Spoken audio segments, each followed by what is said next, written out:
Ang asawa kong tinitingala ng lahat. Ating subaybayan ang buhay ni Daryl Darby. Magandang araw mga ka-master. Salamat sa patuloy na pagsuporta sa ating channel. Ang iyong pag-subscribe ang aking lakas, malaking pasasalamat ko sa inyo. Kabanata 3381. Subalit mariing pinagdikit ni Daryl ang kanyang mga ngipin, hindi pa rin niya maisantabi ang pride. Ako man ang kinilala bilang pinakamagaling na manghuhuli ng criminal sa Bounty Alliance pero inutusan akong humingi ng tawad sa lalaking ito. Paano ko pa mapapakita ang aking mukha pagtapos nito? Namipis ang pasensya ni Daryl, nagbuntong hininga siya. Well, dahil ayaw mong humingi ng tawad, kalimutan mo na lang.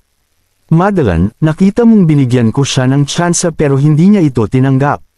Nagunat siya ng kamay at tinapik ang ulo ng dragon at nagkunwaring sabihin, matagal ka nang nagugutom, dragon.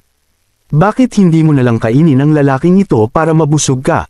Roar! Pagtapos magsalita ni Daryl, yumanhil ang dragon at mabilis na nilapitan si Colin. Mabilis na natamba si Colin at nanghina ang kanyang binti at bumagsak siya sa sahig habang sumisigaw. Huwag, Daryl, nagkamali ako. Pakiusap, tulungan mo akong magmakaawa. Huwag mong hayaang kainin ako ng dragon. Naging Sir Owl asterisk ako bago ito mangyari. Hindi ako naging tao. Hindi dapat kita tinrato ng ganoon. Mapapatawad mo ba ako? Natakot si Colin nang sabihin niya iyon kay Daryl. Halos maihi siya. Ayaw niyang maging sobrang takot pero walang ibang paraan. Masyadong malakas ang dragon at alam niyang wala siyang laban dito. Nalungkot siya pagtapos niyang magmakaawa kay Daryl. Hey asterisk T. Tinalo ako ni Daryl sa harap ng pinsan ko. Kapag napasa kamay ko, siya balang araw ay hindi ko siya hahayaang makatakas. Naisip niya, narinig ni Daryl ang pagmamakaawa ni Colin at bahagya siyang ngumiti bago niya mapatigil ang dragon. Nagulat pati si Madeline. Daryl, bakit sobrang masunurin sayo ng dragon na ito? Tanong ng babae. Sabi ko naman sayo, kaya kung makipag-usap sa kanila, hindi ba? Nakangiting sambit ni Daryl. Mariing kinagat ni Madeline ang kanyang mga labi at naramdaman niyang tila may mali. Isang bagay na ang may kakayahang makipag-usap sa dragon, pero iba rin ang mapasunod ito sa mga utos mo. Hindi na sumali pa si Daryl sa mga walang kabuluhang pag-uusap at inudyok niya sina Madeline at Colin na tumalon sa likod ng dragon. Noong una ay natakot sina Madeline at Colin kaya hindi sila nagtangkang umakyat. Pero nang makita nila na masunurin ang dragon, maingat silang tumalon sa likod nito. Whoosh! Pagkaakyat nila sa likod nila ay inutusan ni Daryl ang dragon na unatin ang mga pakpak at lumipad palabas ng kuweba. Di nagtagal at lumabas sila sa kuweba at umangat ang mood ni Daryl nang tumaas sila sa langit. Hey asterisk T, sa wakas, lumilipad na ako. Kailangan kong hanapin si Teddy mamaya pagbalik ko sa Storm City para ayusin ang mga bagay. Naisip niya. Samantala, nakaupo sina Madeline at Colin sa likod ng dragon habang nakatingin sa ibaba sa mga bundok at ilog. Labis silang nagulat at nasabik nang makita nila ang pangyayari. Hindi nila inakalang mabubuhay pa sila kapag nakita nila ang dragon. Ang hindi pa nila inasahan ay ang makaupo sa likod ng dragon at lumipad pataas sa langit. Di nagtagal ay unti-unting lumapag ang dragon sa gilid ng burol ng sumenya si Daryl. Ngumiti si Daryl at nagsalita ng makababa na sina Madeline at Colin sa likod nito. Marami pa akong gagawing mga importanteng bagay kaya hindi ko na kayo susundan, Madeline. Niloko ni Teddy na nagmula sa Storm City si Daryl at dinulot nitong mapunta ang lalaki sa underground cave. Kailangang ayusin ni Daryl ang mga bagay kay Teddy at magiging magulo kapag suama sina Madeline at Colin. Tumango si Madeline. Okay, magkikita na lang tayong muli. Pagtapos ay umalis na siya kasama si Colin. Kabanata 3382. Pagtapos niyang panoorin ang paglakad palayo ng dalawa, huminga ng malalim si Daryl at lumingon sa dragon.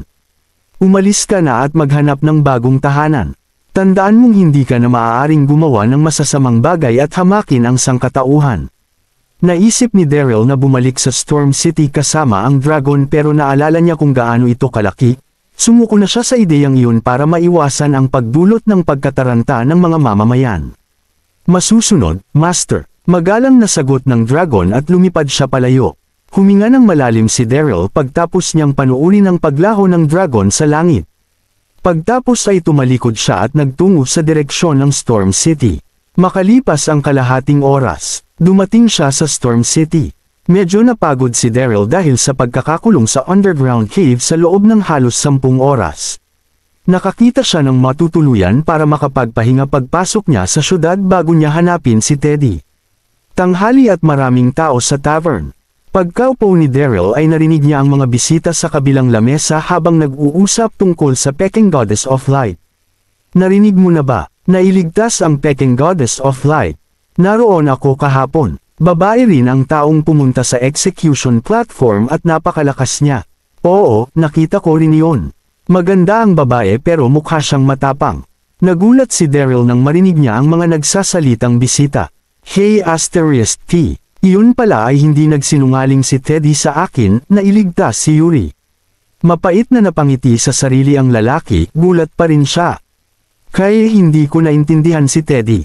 Nawala ang isipan ko dahil gusto kong makita si Yuri. Pagtapos ay kalmadong umupo roon si Daryl at nagpatuloy sa pakikinig sa mga diskurso ng mga bisita sa kabilang lamesa. Base sa kanilang paglalarawan ng tagapagligtas, mabilis na nalaman ni Daryl na si Bonnie ang nagligtas kay Yuri. Biglang nag-alala si Daryl. Dumating at nawala si Bonnie nang walang bakas, kaya mahirap ang mahanap siya.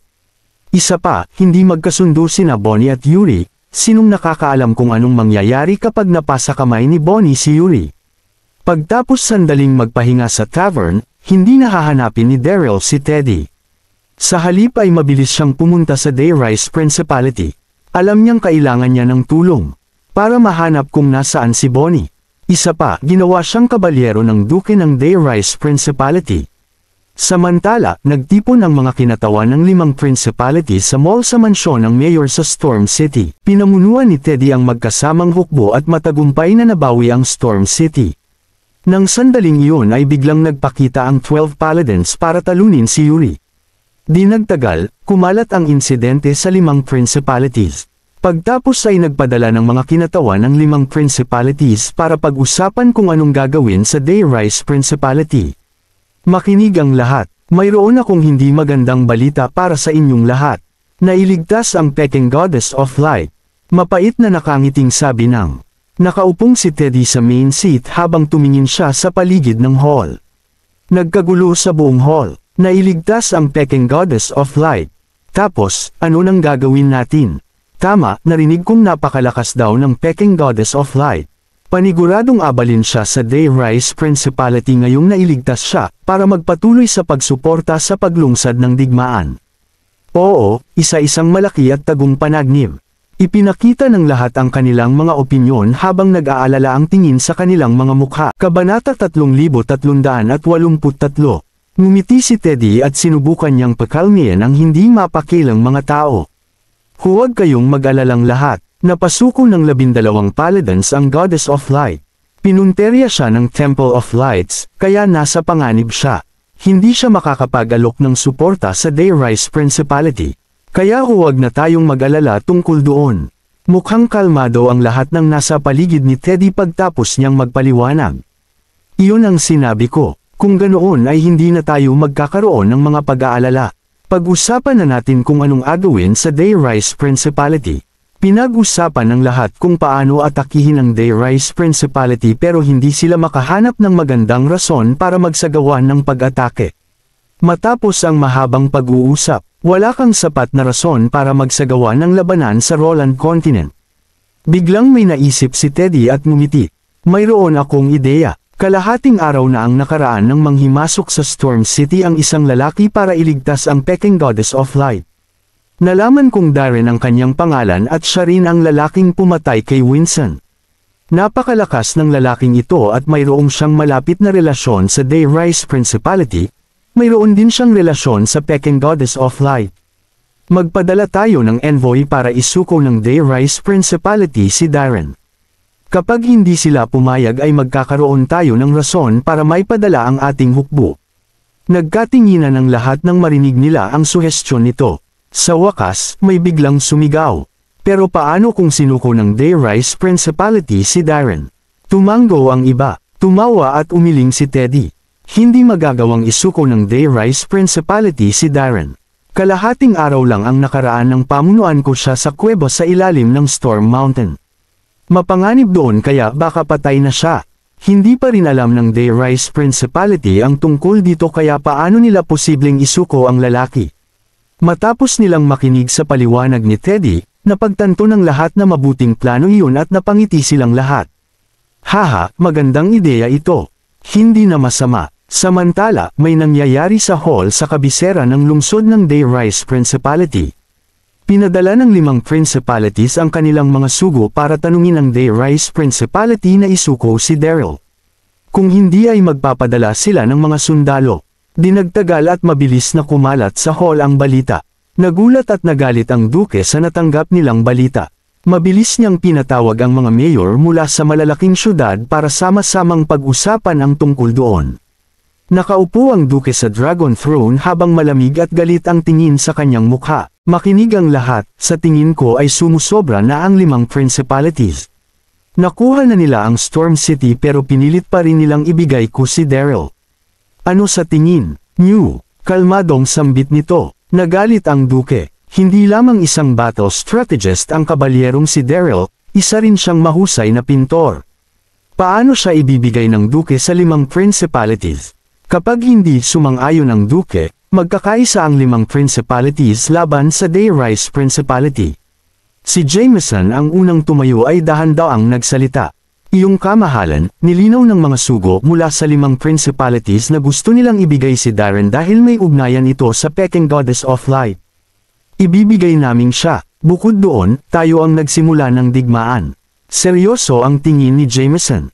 Sa tingin ko ay mainam na ibigay si Darren para mapanatiling masaya ang 5 principalities sa ngayon.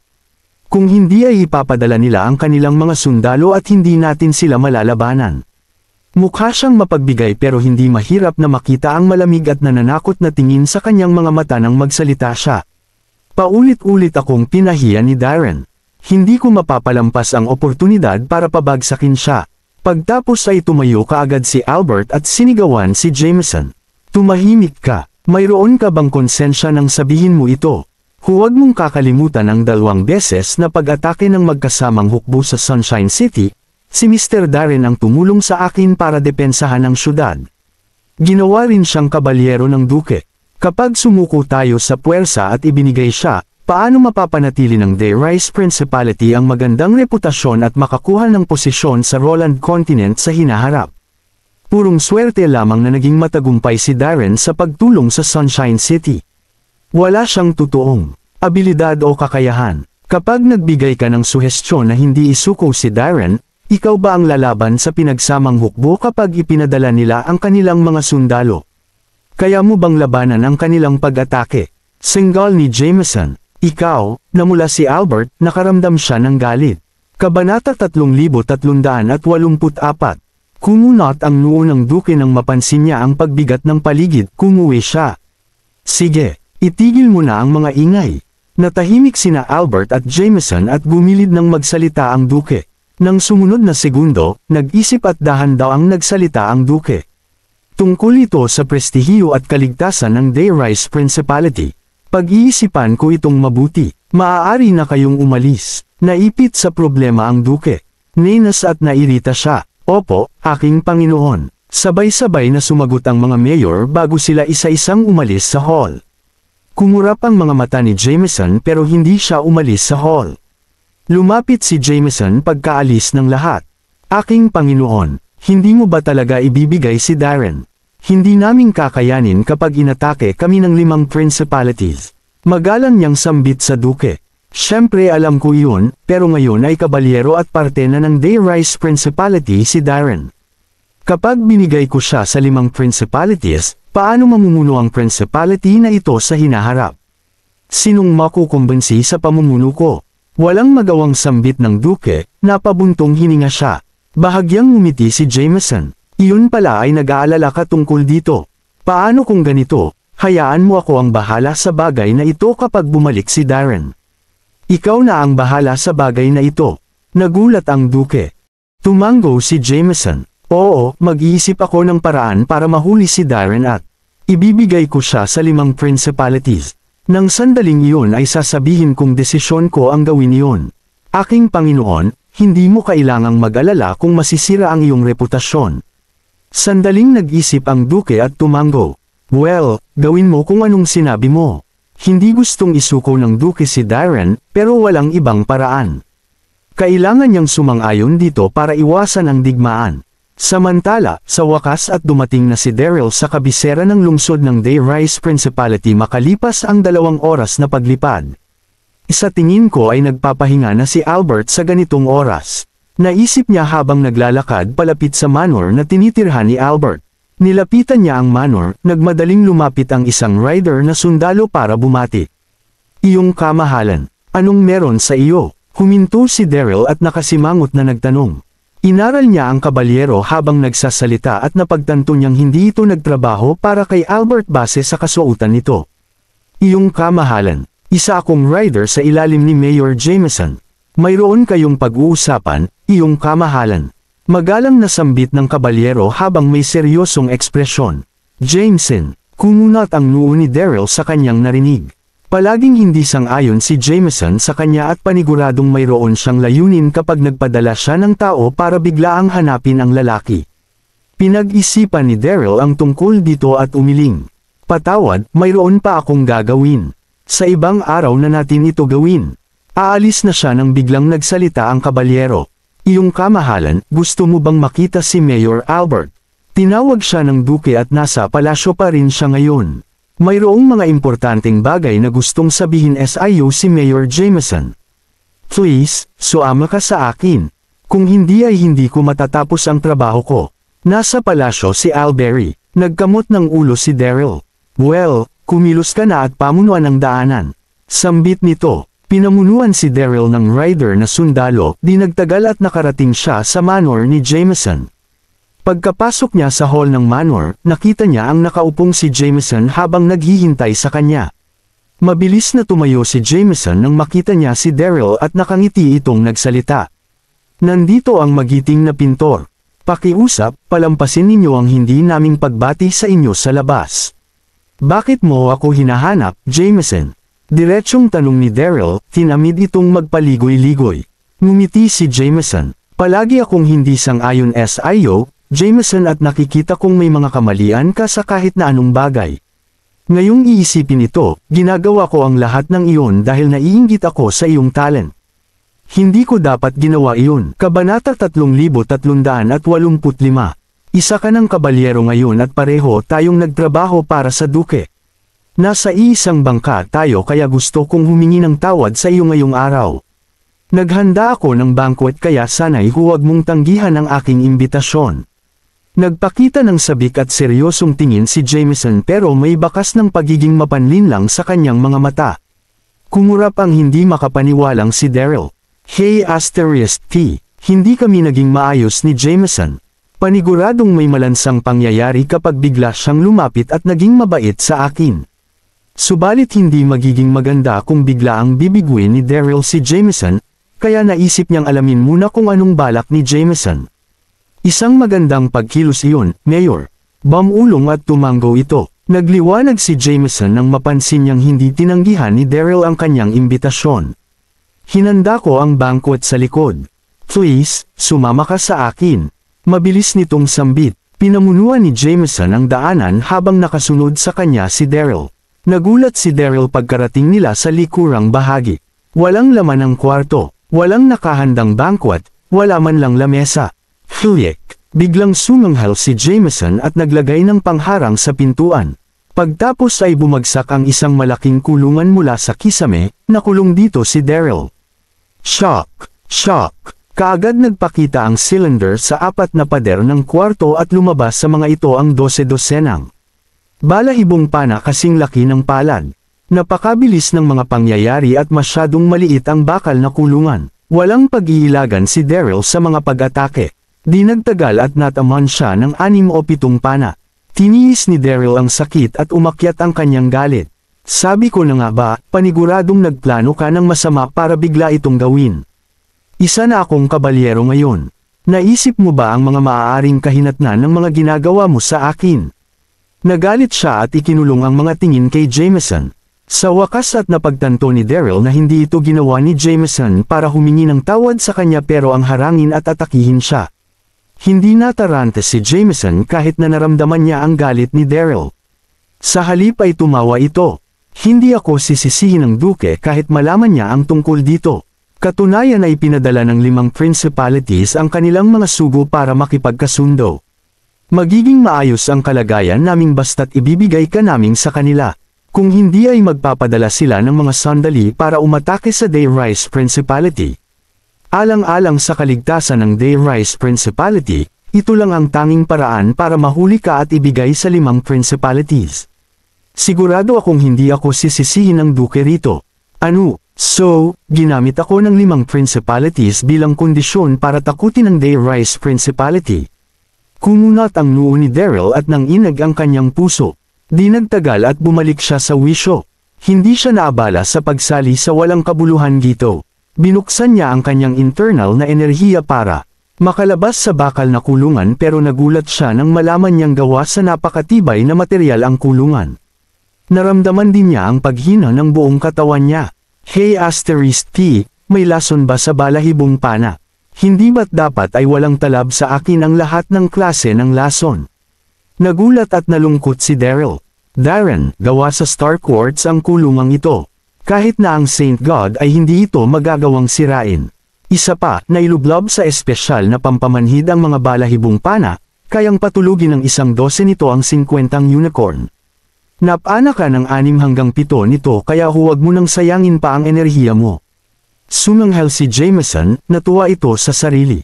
So, isa pala yung pampamanhid. Hindi nakapagtatakang hindi ko magamit ang lakas ko. Naisip ni Daryl, naging kasing pula ng dugo ang kanyang mga mata nang sumigaw siya. Nakakamuhi ka, Jameson, walang hiya kang high *T ka. Pakawalan mo ako ngayon kundi ay pagsisisihan mo ito. Kabanata 3386. Natakot akong baka wala ka ng tsanse pa. Masamang ngumiti si Jameson. Pagtapos ay inutusan niya ang 2 lalaki sa labas ng pinto. Bantayan niyo siyang maigi. Itatali natin siya kapag tumigil siya sa paglaban. Naglakas siya palabas ng pinto. Ikinuyong ni Daryl ang kanyang mga kamao at malakas sana siyang magmumura. Pero naramdaman niya ang pag-epekto ng anesthetic at kumalat ang pagkaparalisado sa buong katawan niya. Nawala ang pandamdam ni Daryl sa kanyang katawan bago dumilim ang paningin at mahimatay. Di nagtagal at gumising si Daryl pagtapos niyang makoma sandali. Magulo pa rin ang isipan niya. Pero nagulat siya nang imulat niya ang kanyang mga mata. Nakatali siya at nakakulong sa karwahe ng bilangguan na gawa sa metal at dahan-dahan ang pag-andar ng sasakyan. Mayroong grupo ng may mahigit 12 rider na naghatid sa wagon. Kumunat ang kanyang noo nang tingnan niya ang paligid. Mayroong bulubundukin sa bandang kaliwa at mayroong walang hanggang kawalan. Sa bandang kanan, malinaw na wala na siya sa mga harang ng Dayrise Principality. Hey *T, totoo bang binigay sa akin ni Jameson ang 5 principalities? Napamura sa isip si Daryl. Hey, saan tayo pupunta? Tinanong niya ang rider na sundalo sa bakal na karwahe ng bilangguan. Oh, gising ka na. Inabandona ka ng Dayrise Principality. Alam mo ba kung saan ka ipapadala? Kutsa ng rider na sundalo kay Daryl. Pagtapos magsalita ay nagpatuloy ang Rider Army. Pagtapos mag-usap ng 5 principalities, iapadala ka sa aming Golden Lion Principality para sa mga katanungan. Kalahating araw lang ang nakaraan nang ipadala ni Jameson si Daryl sa Storm City. Nag-usap ang mga kinatawan ng 5 principalities sa Storm City at nagdesisyon silang ibigay si Daryl sa Golden Lion Principality para sa huling paghuhukom. Naging sobrang hindi maganda ang ekspresyon ni Daryl pagtapos niyang marinig ang sagot nito. So, isang kriminal ang tingin nila sa akin. Malungkot, pinilit ngumiti ni Daryl at nagsalita. Mga kapwa ko Rider Armies, hindi ako si Darren. Niloko kayo ng Dayrise Principality. Bakit hindi ninyo ako pakawalan? Mabilis makakawala si Daryl sa karwahe ng presinto sa lebel na lakas na mayroon siya, pero hindi pa tuluyang nawawala ang anesthesia sa kanyang katawan. Ang tanging paraan niya lang para makawala ay ang lokohin ng ibang rider na sundalo. Hindi siya si Darren. Napaatras ang rider na sundalo noong umpisa, pero tumawa ito. Haha, Walang kabuluhan ang panloloko mong ito sa akin. Kinumpirma ni Master Teddy sa Storm City na ikaw si Darren. Nawalan ng pag-asa si Daryl nang marinig niya ang sagot. Natawa ang rider na sundalo nang mapansin niya ang ekspresyon ng mukha ni Daryl. Babalik ka sa Capital City kasama namin at makikilala ang aming reyna.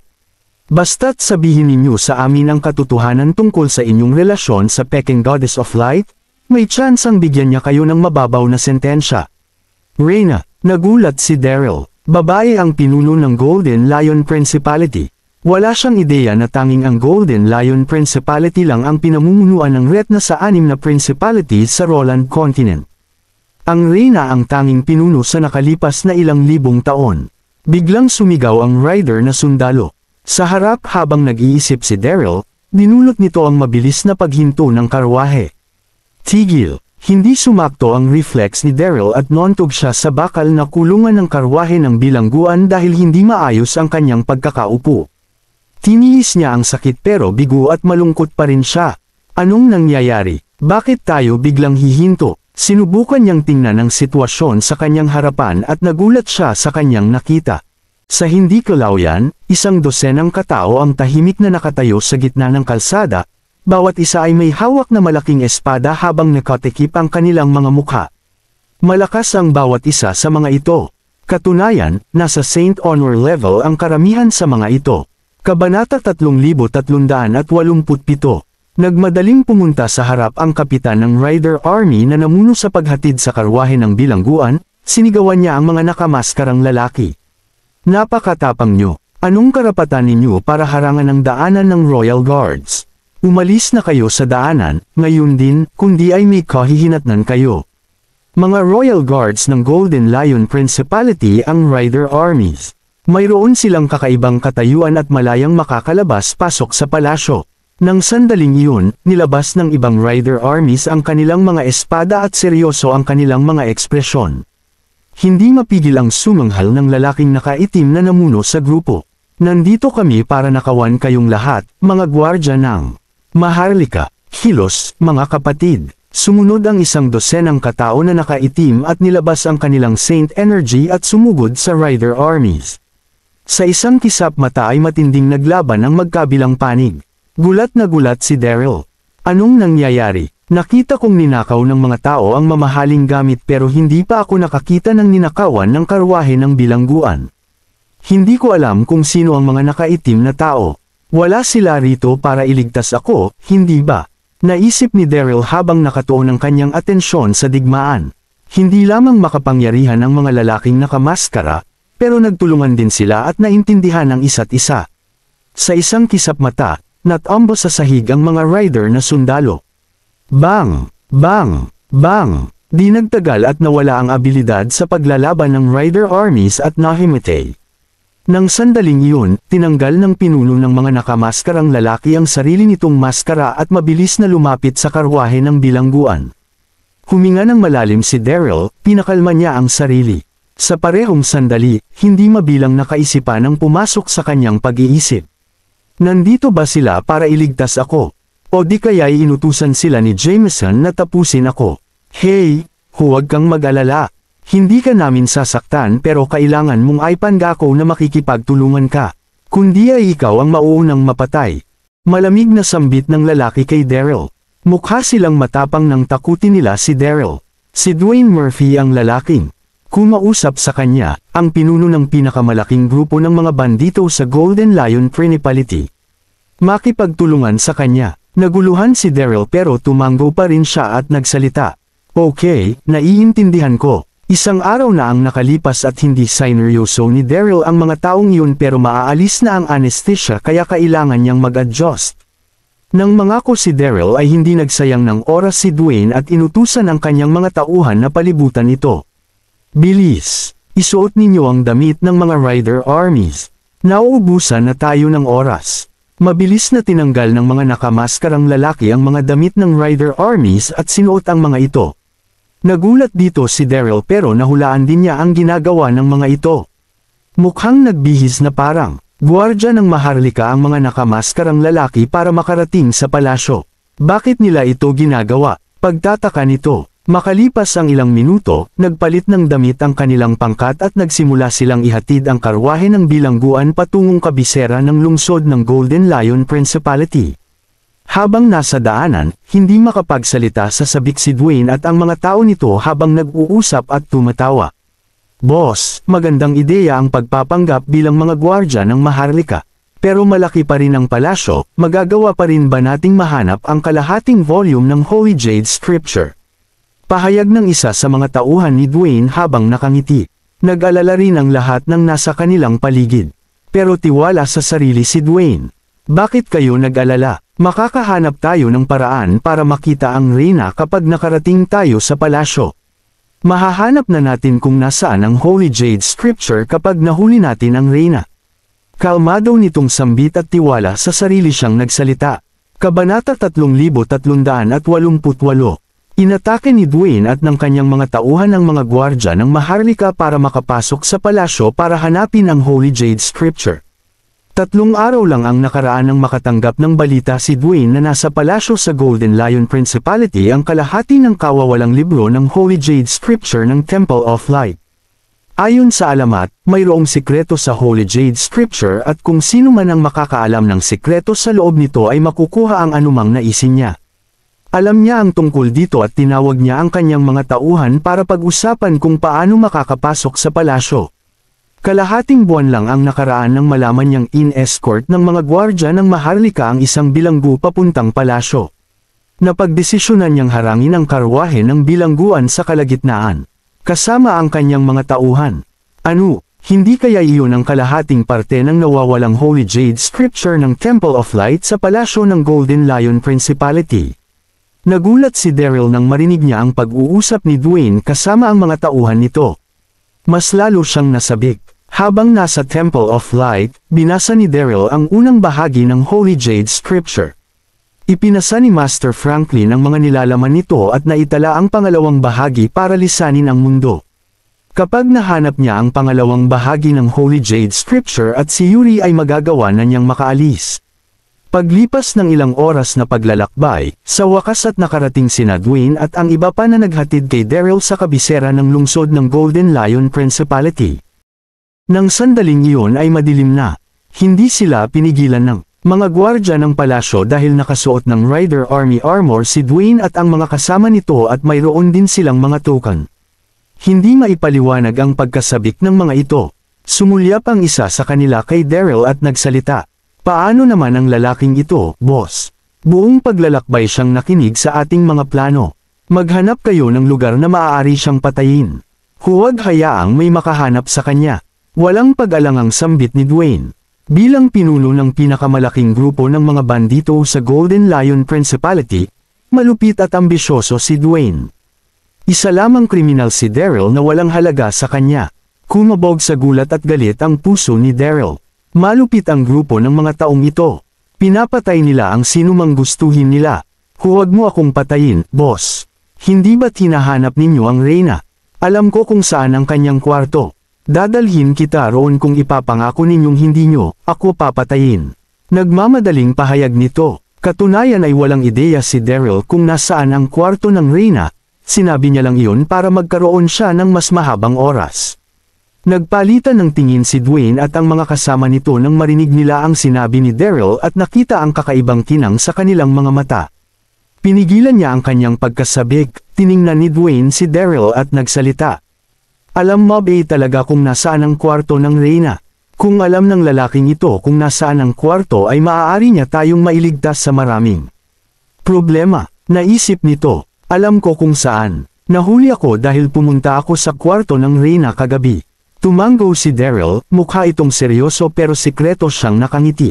Gumagawa-gawa lamang ako ng kwento pero pinaniwalaan nila. Sobrang saya ni Dwayne at tinapik niya ang balikat ni Daryl. Magaling, kung ganoon ay kailangan mo kaming dalhin sa kwarto ng reyna mamaya. Makukuha mo ang iyong gantimpala kapag naging matagumpay ang ating plano. Pagtapos ay nagutos siya na tanggalin ang cade ng bakal sa mga kamay at paa ni Daryl. Mahaba ang naging buntong hininga ni Daryl pagkatanggal sa mga ito.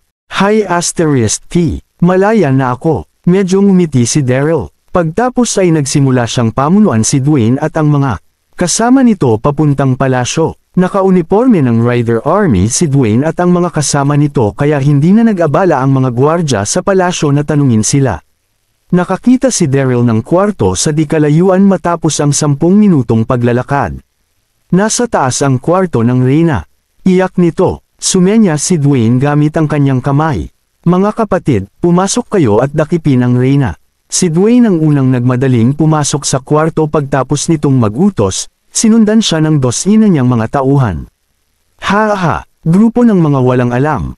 Naisip ni Daryl at kaagad siyang tumalikod para tumakbo palayo. Nang makapasok si Dwayne at ang iba pa sa kwarto, nakita nila ang altar ng pari sa loob at walang bakas ng Reyna. Malinaw na para sa mga pari ang kwartong iyon. What? Boss, wala rito ang Reyna. Sambit ng mga kasama ni Dwayne. Hi asterisk T. Niloko ako ng batang iyon. Sagot ni Dwayne, Kabanata 3389. Bigo, mabilis na pinamunuan ni Dwayne ang kanyang mga tauhan. Palabas ng kwarto pero hindi makita sa paligid si Daryl nang lumabas na sila. Boom! Dumilim ang mukha ni Dwayne at dumilim ang kanyang mukha nang sampilan niya ang batong estatwa sa mga gate ng palasyo. Anong karapatan ng batang ito para magsinungaling sa akin? Pagpipiresuhin ko siya kapag nahuli ko siya. Biglang lumapit ang grupo ng mga gwardya at nakita si Dwayne at iba pa na nakatayo sa entrada ng hall ng pari. Mabilis silang sumimangot. Anong ginagawa niyo rito? Hindi niyo ba alam na bawal kayo pumasok sa Priest's Hall? Bakit hindi mukhang pamilyar ang mga Rider Armies na ito? Mukha silang mga impostor. Di nagtagal at nadiskubre ng mga nagpatrolyang gwardya na may mali at mabilis silang lumapit sa eksena habang sumisigaw. Hey asterisk T. Nabunyag ang aming mga pagkatao. Naisip ni Dwayne, wala silang oras para makatakas kapag napansin nilang papalapit ang mga gwardya. Kailangan nilang kagatin ang bala at lumaban. Biglang kumalat sa paligid ang tunog ng paglalaban. Samantala, narinig ni Daryl ang mga tunog ng paglalaban mula sa Priest's Hall matapos niyang sandaling tumakbo. Maraming patrol guards ang mabilis na pumunta sa direksyong iyon. Paniguradong binunyag ng grupo ng mga walang alam na ito ang kanilang mga sarili. Kalmadong ngumiti si Daryl. Ginamit niya ang dilim para lumabas sa palasyo. Nagdesisyon siyang maghintay hanggang sa tuluyang mawala ang anesthesia sa kanyang katawan bago niya ipagpatuloy ang pag-iikot sa palasyo. Nagtaka si Daryl matapos niyang magalkad saglit. Malaki ang palasyo at napunta sa maze si Daryl dahil madilim at hindi niya makita ang daan papuntang palace gates kahit anong lakad niya. Hey asterisk T. Makukulong din ba ko rito? Napaisip siya. Pagtapos ay may nakita niyang kwarto at nakabukas pa ang ilaw dito, dahan-dahan siyang lumapit habang mahina ang mga pagyapak ng kanyang mga paa. Di bale na, hahanap na lang ang ng kasambahay at magtatanong ng direksyon. Naisip niya, nagulat si Daryl pagkapasok niya sa kwarto at nakita kung anong nasa loob nito. Huminga siya ng malalim. Napaka-elegante at nakakamangha ang dekorasyon ng kwarto, gawa rin sa ivory ang higaan. Hey asterisk T. Hindi ito maaaring nagkataon lamang, hindi ba?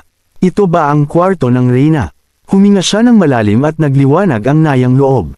Nagulat siya nang makita niya ang maganda at sexy na babae na may mahaba at golden na buhok. Mayroon itong maamong mukha, nakaupo siya sa higang gawa sa ivory. Nakasuot siya ng nightgown na kulay malabnaw nag-into at maganda ang hugis ng kanyang katawan.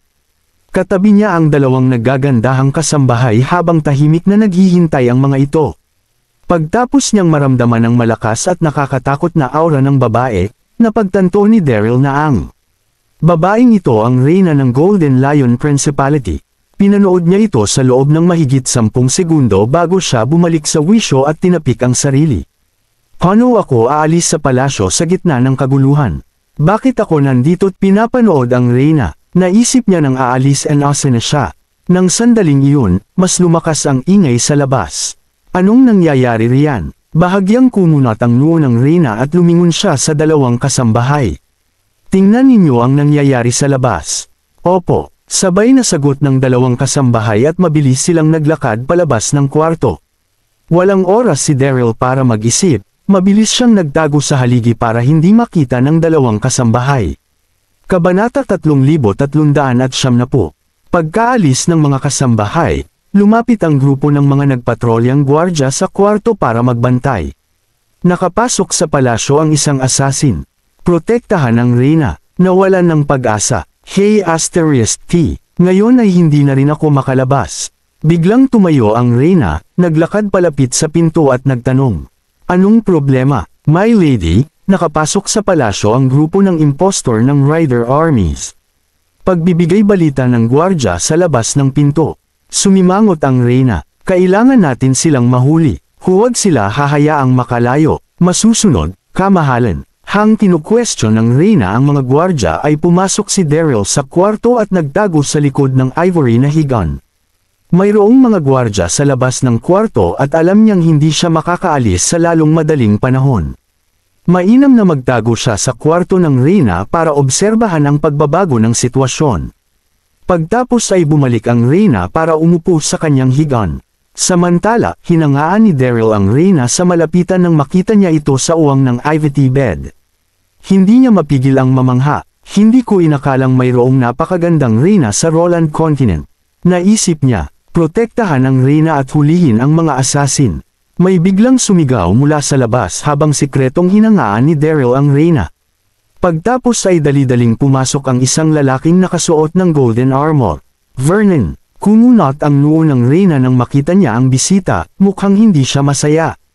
Anong ginagawa mo rito? Tinawag na Vernon ang lalaki at isa itong baron, kaya pangalawa lamang sa reyna ang katayuan nito. Makapangyarihan siya. Kamakailan lang ay bumubuo siya ng sariling network at impluwensya ng pasikreto, Nanga. Sa mga nakalipas na araw ay sinubukan ng reyna na isipin kung paano maaalis si Vernon. Iyon ang dahilan kung bakit wala siya sa mood makita ito.